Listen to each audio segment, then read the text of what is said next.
expressed their feeling about AGI that way before. There's a lot of race towards that, right? And I think, one of the things is I have I have a background in this. And so in 1980, we were talking about artificial intelligence. And of course, the first meeting on AI happened in 1954 at Dartmouth, right? So people have been talking about this for a long time. And, we've seen previous models and, the latest large language models. That is just the latest of, a series that have happened before, and they've all failed. They all had the same goal, and we all talked about this. The one difference now, and there are people who say, hey, but now it's different. So I will say the one difference is, when I was studying it, it was always theoretical, because we'll never have this much data. We'll never have this much processing power. So this is just mathematical theory. Well, now we have that much data and we have that much processing power, right?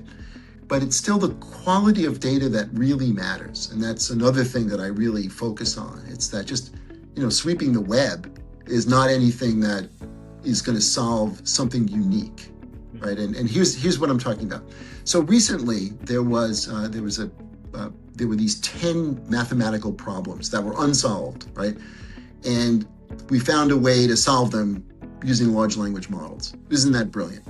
Well, no, because here's what really happened, is that they were solved and the solutions were out there in the web, and people just copied other people's work. And that's what the large language model did, right?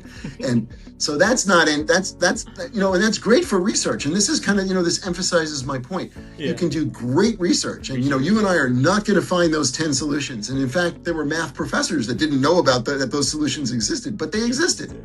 So you can find things that you wouldn't otherwise find, but you're not going to create something that's unique. That's still kind of, that's our job.